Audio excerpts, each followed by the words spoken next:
Iceland.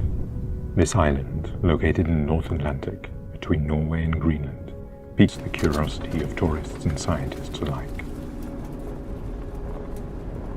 Its breathtaking landscapes and impressive nature are the result of constant volcanic activity and a harsh oceanic climate. Periods of calm, clear skies are rare. In one instant, the weather can bring rain, sleet or snow, often accompanied by biting winds directly from the polar circle.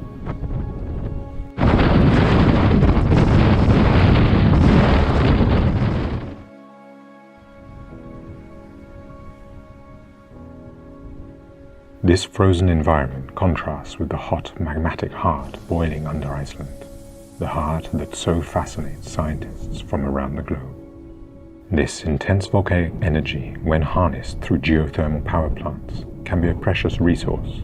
It can provide heat for homes and support greenhouse produce across the whole country.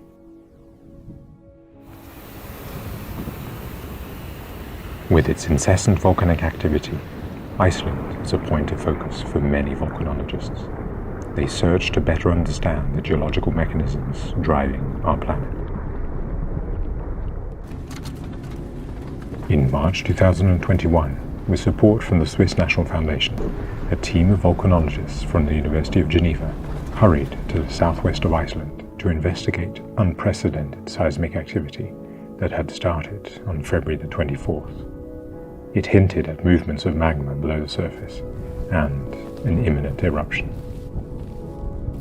Based in Grindavik on the Reykjanes Peninsula, the scientists, in collaboration with Icelandic researchers, studied the surface deformation related to the seismic activity.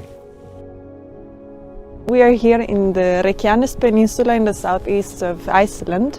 We came here very quickly, only deciding that a few days ago, because there is a seismic and volcanic crisis going on. The earthquakes are directly linked to the movement of magma in the crust. They can be very powerful and cause serious damage. The local residents and volcanologists were shaken by a dozen earthquakes a day.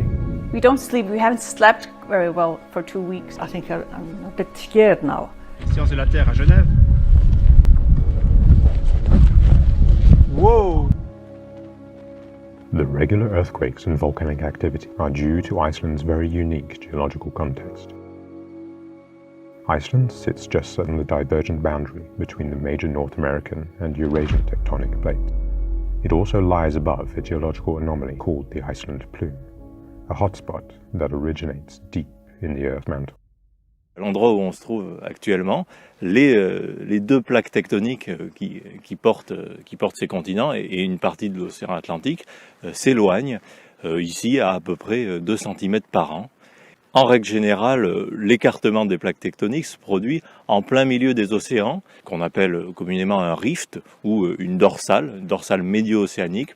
Ici en Islande, il se trouve qu'on a la chance d'avoir un mélange entre ce côté écartement des deux plaques et qui se surimpose là-dessus, il y a ce qu'on appelle un point chaud, c'est-à-dire une remontée très lente de manteaux, de roches du manteau qui viennent d'environ 3000 km de profondeur dans la Terre, qui remontent très lentement et qui participent à soulever l'Islande et qui font donc que ce rift, cet endroit où nos deux plaques s'écartent l'une de l'autre, se retrouve à cet endroit-là, émergé. After around 30 hours without any earthquakes, the magma broke through the crust of the Reykjanes Peninsula. The new Fagradalsfjall volcano was born. The eruption marks the first in the region for the last 800 years. It was an amazing opportunity for the University of Geneva volcanologists to advance their research with an ideal case study. They collaborated closely with their Icelandic colleagues, notably Asta Rut Hjartardóttir from the University of Iceland, and were invited by the Icelandic Department of Civil Protection and Emergency Management to share their findings and partake in the discourses forecasting the risks for the population. On travaille sur les processus de déformation en zone volcanique avec différents outils, donc principalement le terrain, mais également des imageries de drones et avec des imageries satellitaires. Avec ces 3 échelles, satellites, drones et ce qu'on voit sur le terrain, on arrive à avoir une sorte de vision complémentaire des différents types de déformations à différentes échelles. The researchers used a fixed-wing drone, which is georeferenced to a GPS terminal and programmed via a touchscreen tablet. With it, they recorded high-resolution photographs of areas of key geological interest. These images were then compiled into a 3D model and allowed the scientists to detect the land surface changes that indicated movement of magma below the surface. On se trouve vraiment dans une zone qui est extrêmement oblique. C'est pas deux plaques qui se séparent de manière orthogonale, mais vraiment dans un système très très oblique. Et ça, en fait, le magma ensuite remonte le long de ces structures obliques pour ensuite, dans quelques occasions, comme dans le cas de Keilir, là, on voit ce petit volcan assez typique, ce joli petit cône. Le magma se met en place et souvent atteint la surface et crée des éruptions.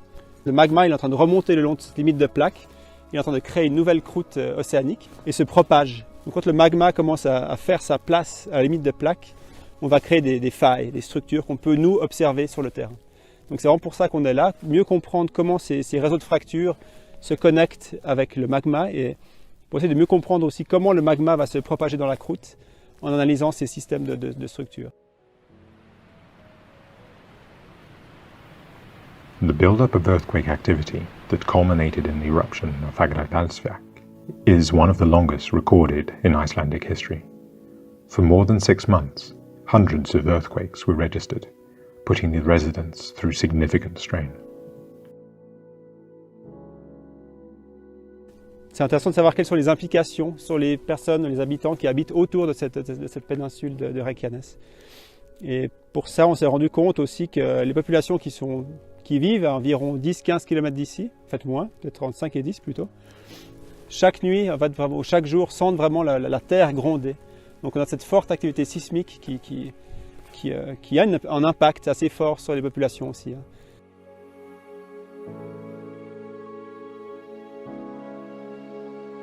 At first it was a piece of cake. We were used to it, we thought, but now it's getting very tiring. First I was very scared because I have go through this before. You know, when you're getting terrified once and you do it again and you were in the same situation again, so it automatically comes back. Ce qui est intéressant en Islande, c'est qu'il y a une connexion assez forte entre les informations que les scientifiques transmettent au travers des médias pour la population. We know what's going on because we are really, really well informed, and the technology today is really, really informing. We know where the lava is, we know what's going on, so we know if something happens, we are most likely to stay at home and just chill.